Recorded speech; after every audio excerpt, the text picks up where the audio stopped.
अस्सलाम वालेकुम, welcome to my vlog. मैं सलमान दुरानी हूँ। ख़वातीन हज़रात, कल आपको एक खबर दी थी कि रशिया इस पूरे मामले में कूद पड़ा है और ईरान, अमेरिका, इसराइल जंग के अंदर जो उसने साइड ली है वो ईरान की ली है।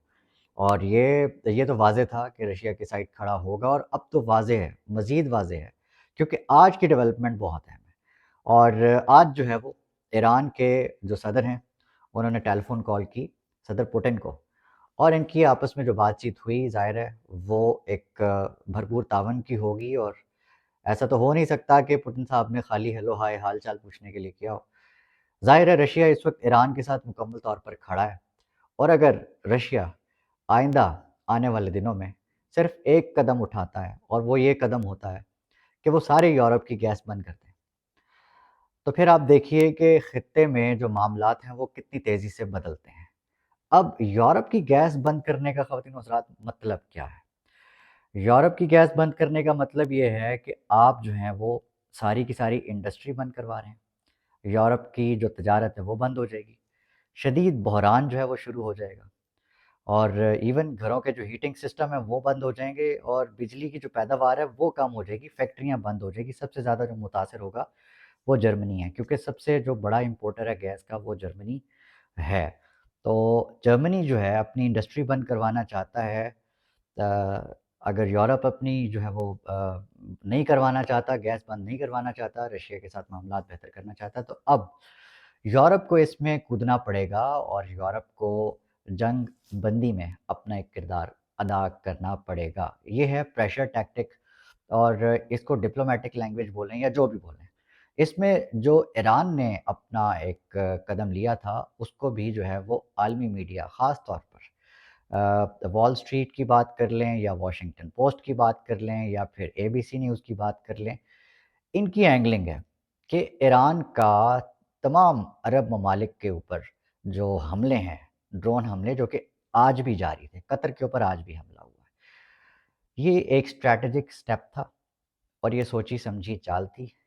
और इससे सबको पता था, बल्कि अमेरिका को पता था, कि सारा का सारा खित्ता क्राइसिस में आ जाएगा, और या तो वो इन्वॉल्व हो जाएगा ईरान के ख़िलाफ़, ईरान पे अटैक कर देगा, या फिर वो जो एक बनने वाला क्राइसिस है जो कि बन चुका है, उसको टैकल करने के लिए अमेरिका से कहेगा कि एक कदम पीछे हटो, अपने मुल्क में जाओ, हमारे खित्ते की जान छोड़ो, हमारे मसाइल हैं, हम देखेंगे। अब हुआ क्या है ख़वातीन हज़रात, सबसे बड़ा मसला इस वक्त जो क्रिएट हो गया वो है पेट्रोल की किल्लत। पेट्रोल की जो इस वक्त प्राइसेस हैं, मैं अगर आज रात की ही बात करूं तो पाकिस्तान के अंदर तकरीबन 55 रुपए फ़ी लीटर पेट्रोल महंगा हो गया है, और इसका मतलब है एक बहुत बड़ा बहरान। इससे आपकी चीज़ें भी जो हैं वो महंगी होंगी, आपकी ट्रैवलिंग जो है वो बंद हो जाएगी, तकरीबन एक किस्म का कर्फ्यू नाफिज हो जाएगा।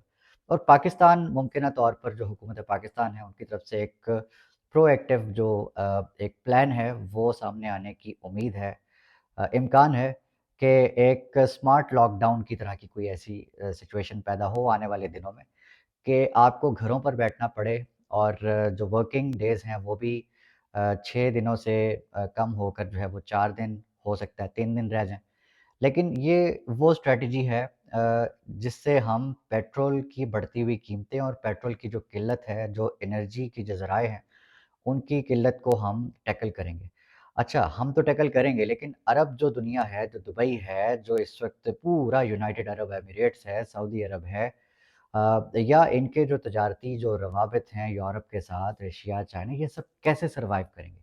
तो इस पूरे क्राइसिस को ख़त्म करने का सिर्फ़ और सिर्फ़ एक ही रास्ता बच जाएगा, और वो ये है कि डोनाल्ड ट्रंप को शिकस्त तस्लीम करवाई जाए, और कहा जाए कि ये जो तुमने ज़िद पकड़ी हुई है ना कि जी अनकंडीशनल सरेंडर ईरान से आप चाहते हो, आप इन चीज़ों से बाज़ आएँ, और आप जो है वो वापस अपने मुल्क जाएँ। ये सारा मामला जो है वो आपकी वजह से ख़राब हो रहा है, और ये आपकी वजह से भी नहीं हो रहा, आपको भी नहीं पता आप इस वक़्त इस जंग में क्यों कूदे हो।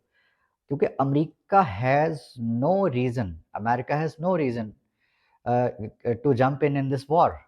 हाँ, बस आपने अगर नेतन्याहू को खुश करना था तो चलें, वो खुश हो गए हैं। अब नेतन्याहू का एक पूरा मज़हबी रीज़न है इसके पीछे, وہ ایران کو کسی وجہ سے جو ہے وہ تباہ کرنا چاہتا ہے، کیونکہ سب کو پتہ ہے کہ جو ایران سب سے بڑا اس خطے میں، کوئی ملک اتنا بڑا دشمن نہیں ہے اسرائیل کے قیام، اور یہ پورا کا پورا جو ایک نظام ہے ظلم کا، اس کے خلاف کھڑے ہونے والی ایک آواز۔ ایران کی تباہی، مکمل تباہی جو ہے وہ اس وقت اسرائیل کا اور امریکہ کا موٹو ہے، لیکن امریکہ کا اتنا نہیں ہے، اسرائیل کا زیادہ، کیونکہ اسرائیل کے وجود کو خطرہ ہے ایران سے۔ اب امریکہ کو تو ایک قدم ہٹنا پڑے گا، لیکن آج کی صورتحال تھوڑی سی جان لیں مجھ سے۔ قطر کے اوپر حملہ ہوا ہے، اور یہ وہاں کی ڈیفنس منسٹری بتا رہی ہے کہ 10 ایرانین جو ڈرونز آئے تھے، جن میں سے جو 9 ہے وہ انٹرسیپٹ کر لیے گئے تھے، اور ایک جو ہے وہ ایک غیر انجان گنجان آباد علاقے میں جا کر لگا ہے، جس سے کوئی نقصان ایز سچ ہوا نہیں ہے۔ اس میں جو سب سے امپورٹنٹ چیز ہے وہ ہے ایران کے اوپر جو اٹیکس ہوئے ہیں آج، اور اسرائیل کے اوپر جو اٹیکس ہوئے ہیں آج، بھی بدستور جو ہے وہ ایران کی طرف سے جاتے رہے ہیں۔ جو میزلز ہیں اور جو ڈرون حملے ہیں جو ہو رہے ہیں وہ ایران کی طرف سے جاری رہے، لیکن ایران کے اندر جو سب سے بڑی جو ہیومن کرائسس ہے، جو سب سے بڑی خبر ہے اور سب سے زیادہ افسوسناک خبر ہے، کہ جو ڈیتھ ٹول ہے، لوگوں کی جو وفات ہوئی ہے، وہ جو کاؤنٹ ہے وہ بڑھ کر 1332 ہو گیا ہے، اور 1332 جانیں جو ہیں اب تک جا چکی ہیں ایران کے اندر۔ اور یہ جو ڈیٹیل ہے یہ پچھلے 6-7 دنوں کی جنگ کے دوران یہ سارا ہوا ہے، جس میں اسرائیلی ملٹری کا کلیم ہے کہ وہ تقریباً اب تک جو ایران کی جتنی بھی فضائیں ہیں ان پہ ان کا مکمل کنٹرول حاصل ہو چکا ہے، یہ ان کا دعویٰ ہے۔ وہ کہتے ہیں کہ اب تک جو ہے وہ سٹارٹنگ سے اب تک جتنے بھی سٹرائکس کیری آؤٹ ہوئے ان کی تعداد 2500 ہے، اور تقریباً 80% جو ایئر ڈیفنس سسٹم ہے ایران کا وہ ہم نے تباہ کر دیا ہے۔ اور اس وقت جو ہے وہ میزلز جو اسرائیل کی طرف جو فائر ہوئے ہیں ان کی ڈیٹیلز میں آپ کے لیے رکھ دوں۔ وہ یہ ہے کہ جو ریولوشنری گارڈ ہیں کوپس، جو کہ IRGC ایک آرگنائزیشن ہے ایران کی سب سے طاقتور، اور ایران کی اگر میں اسٹیبلشمنٹ اگر اس کو کہوں تو یہ بھی غلط نہیں ہوگا، تو انہوں نے کہا ہے کہ جی ہم نے 23rd ویو آف سٹرائکس جو ہے اسرائیل کے اوپر جو ہے وہ شروع کر دی ہے، اور اسرائیلی ملٹری نے اس کو کنفرم کیا ہے that the defense systems were intercepting missiles launched from Iran۔ لیکن ظاہر ہے یہ تو وہ بیان کر رہے ہیں اپنی طرف کی جو ریالٹی ہے وہ بتا رہے ہیں، لیکن ایران جو ہے اسرائیل کا بھی نقصان جو ہے وہ کر رہا ہے۔ گراؤنڈ ریالٹیز ظاہر ہے ساری کی ساری میڈیا پر نہیں آیا کرتی، اور خاص طور پر ایک ریالٹی تو کھل کر سامنے آ گئی ہے کہ عالمی میڈیا بائسڈ ہے۔ عالمی میڈیا کبھی بھی ان بائسڈ نہیں ہو سکتا۔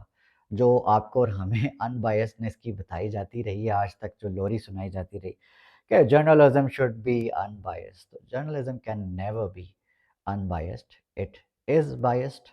آج اب آپ BBC سے توقع نہیں کر سکتے کہ وہ کوئین کے خلاف کوئی خبر چلائے تو وہ چل جائے گی BBC کے اوپر، ایسا نہیں ہو سکتا۔ آپ جتنا بھی عرب ملک جو پاکستان کے اندر جو چلا رہے ہیں اس وقت، جو چل رہا ہے، جتنے بھی آؤٹلیٹس ہیں نیوز کے، وہ سعودی عرب کے خلاف جو وہ نہیں چل سکتے، کیونکہ MBS کی انویسٹمنٹ ہے ساری۔ تو this all is connected with the economy and all that تو ہمارے تک بھی جو خبریں آتی ہیں ظاہر ہے ہم نے اس کو اینالائز کرنا ہے اسی طرح سے جس طرح سے وہ لوگ سائڈ لیتے ہیں۔ تو اسرائیل کی طرف سے یا ایران کی طرف سے یا امریکہ کی طرف سے جو خبریں آتی ہیں ان کی اینگلنگ جو ہے وہ ہم آپ کو بتا سکتے ہیں، باقی ڈیفینیٹلی آپ کا ہے کہ آپ اس پر کیا قائم، اپنی رائے کیا قائم رکھتے ہیں۔ اگلے ویلوگ میں انشاءاللہ ملاقات ہوتی ہے، تب تک اپنے آس پاس سب کا، اپنے پاکستان کا بہت خیال رکھیے گا۔ اللہ نگہبان۔ پاکستان ہمیشہ زندہ باد۔